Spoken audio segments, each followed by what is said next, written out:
Jason Reimer here with the Gardens at Elders. Today we're in my personal garden. You may remember some of the videos that we shot last year and some of this may look familiar to you. But I did want to show you this year some of the new varieties that have came out that we've put in the garden, maybe a few new varieties that are coming out next year, and also some changes that we've made.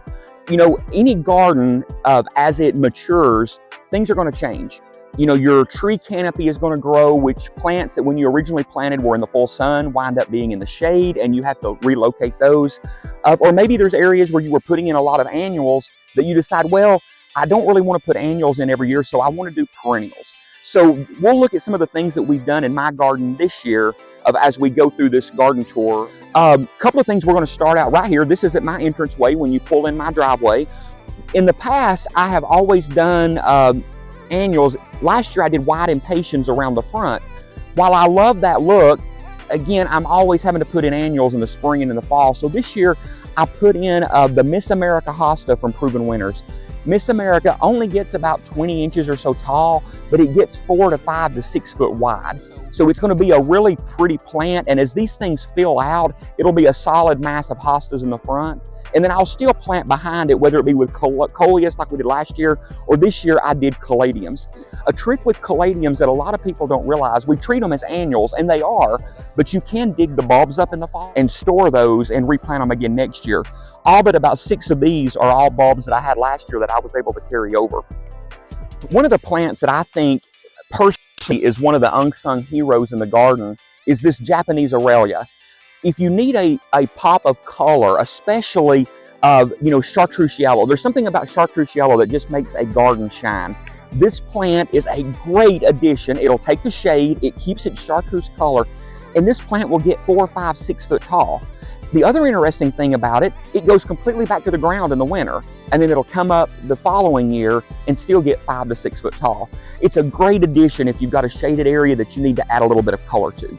A couple of other plants. One is the canary wing angel wing begonia. It's just like your typical angel wing, except the leaf is got that chartreuse yellow. That's the reason they call it canary wing. And this canary wing color yellow with the red bloom really stands out.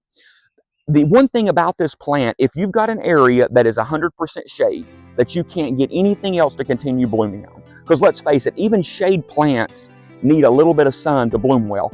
This plant will bloom with 100% shade. And then the yellow foliage also makes it pop out even that much more.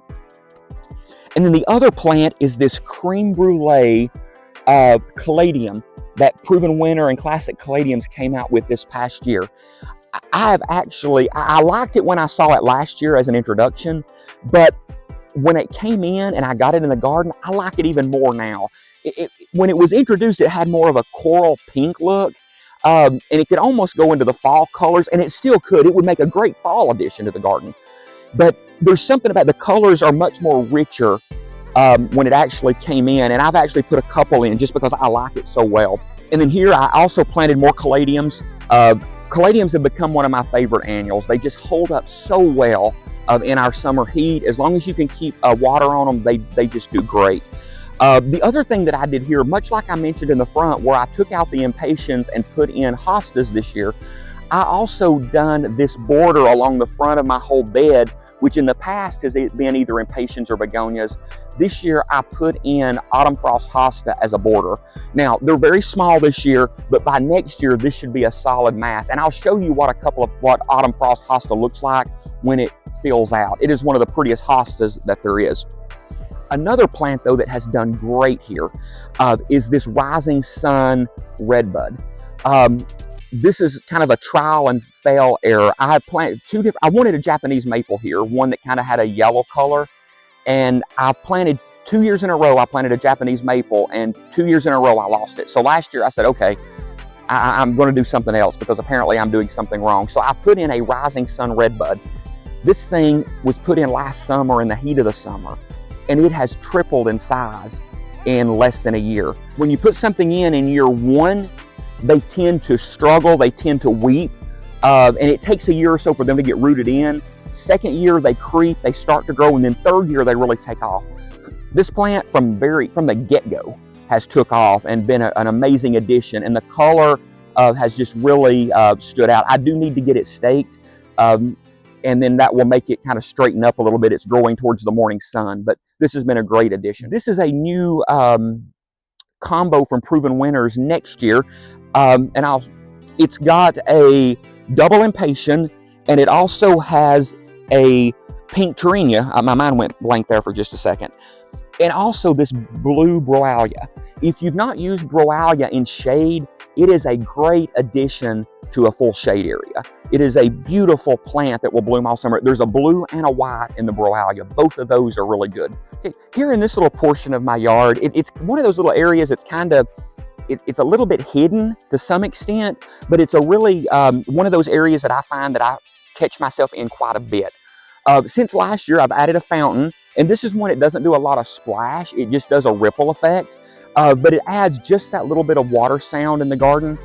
The other thing about this area that I like is all the layers, because as you start to look, you've got your annuals in the front, you've got perennials that get just a little bigger, then you've got some of your shrubs in the backdrop, you've got some of the cleome that fills up a lot of the space. Now, cleome is a plant we don't, in the tray, it's not attractive. I'll just be honest. Most people look at it and think, why would I plant that? But when you get it in the landscape, it fills out quickly. So also, if you're on a budget and you don't want to buy a lot of plants to fill up a big space, cleome is a great addition because each plant will spread roughly 24 inches wide. So like right here, I only have 5 of the white ones in this little grouping. So they do fill out very quickly. This is on the other side of my house where I typically drive in the afternoons. This area here I changed this year. I had drift roses here, but after a couple of years, drift roses became a problem for me. I was dealing with a powdery mildew issue, and I just couldn't get it under control. I've tried everything I could think of. I pre-treated, I sprayed, and at that point, I just gave up. So I changed it out to annuals this year, but I'll put something else in next year. What I did here, I did the dragon's breast celosia.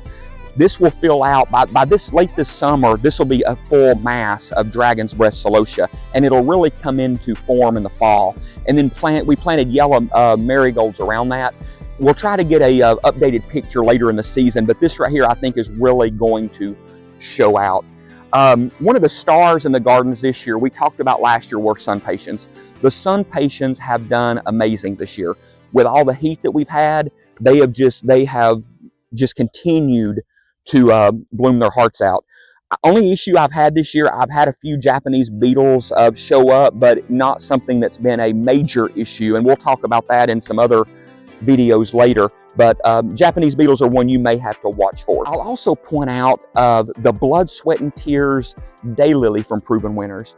This one came out, I believe it was 2 years ago, but the color and the richness and the contrast of the throat in that is just a beautiful daylily. It's one of my favorites, and I've got a couple of hundred different colors, and I always fall back as that is one of my favorites. Another plant that I'll point out, it was new this year, but there was a shortage on the bulbs, so a lot of places weren't able to get it. I was lucky enough to snag 3 plants. This is the Midnight Oil Caladium. This is a new one that has came out that's kind of changed caladiums a little bit. There's never been one this dark, but really this dark, almost black foliage. Again, we think this will be another good fall plant. If you're doing something with like the black, orange, and white, it'll just make a really nice container. I've underplanted it with the Cora Cascade Vinca. It'll take the heat and drought really well. If you're wanting a pollinator, this purple allium, and when this purple allium is blooming with the hydrangea behind it, it really makes a showstopper. And this year I planted the lemon coral sedum in front of the allium. The lemon coral sedum is a great ground cover. It's not perennial, it's an annual, but it'll take the heat, it'll take the drought, and you won't have to do anything to it. It's a great little plant. Again, as you look around, you'll see several different colors of sun patiens that I did. I did do all the compact sun patiens just so they didn't get quite as tall. And I believe sun patiens next year is coming out with a petite series that stays even smaller. So that will be something to look forward to as well, because even my compact ones, by late summer, a storm can start to break them because they get so big. A couple of other pots, I'm not a huge canna fan, just because typically it is something Japanese beetles just tend to destroy. But I love this red and yellow variegated bloom on the canna. mixed with this coleus and the basket tangiglow, which is the trailing lantana. That has made a beautiful container and probably one of my favorites this year. And I love red, yellows, and oranges, especially near my entrance. It brightens everything up, and I love that combo. It's really been one that has probably surprised me more than anything, and it was kind of a throw together last minute container. I did mention earlier, and I wanted to point this out, the Miss America hosta that I put as you enter my driveway. This is the Miss America hosta that's been here for about 3 years. As you can see, it's over 3 foot wide. It also is known for its extremely strong bloomscapes. They're not as wispy or weak as a lot of your other ones are. This one is very strong, and hummingbirds love it. Now, you may be like me, I'm not a huge fan of the stalks. So if I'm not having hummingbirds eating on it, I will sometimes cut them off just because I don't like the look of it. But here, I think it works. Here is another kind of a side portion of my yard behind my house. And I know I've said multiple times this is my favorite area, but this one is truly one of my favorite areas. This one to me is anchored by one of my favorite plants. This is the Skyview hydrangea. I talked earlier about how, a lot of plants take 1, 2, 3 years to get established. I'm to the point, or completely convinced, hydrangeas take 4 to 5 years to get established. This one is on year 5. Unfortunately, this past spring, we had a late freeze. It killed it back to the ground. But as you can see, it has already came back out. It was in full bloom at Mother's Day. It's actually putting buds on it again right now, so it will be blooming throughout the summer. This plant was bred with a cross between a regular hydrangea and a mountain hydrangea to give a little more hardiness in the stems. So when we do have those cold freezes, they tend to bounce back much quicker. This has just been an absolutely great plant and one of my favorite hydrangeas. Also here above it, complementing the blue, is the red Surefire Cascade again. I'm not a hanging basket person just because they are so hard to keep watered. But the Surefire begonia in a basket, it's one that it takes getting dry. It won't hurt it if you miss it one day, and it just is a good basket performer. So I always try to do a couple of baskets of begonias. And then as you kind of follow around this little corner, it's kind of the start of a new area I'm doing. It's almost like a secret garden. We'll have an arbor here probably next year, but we've added about 75 or so hostas over the last few months, as well as several new varieties of hydrangeas. And I'm anxious to see what this looks like in the next 1 to 2 years, and I'm excited to show it to you maybe next spring.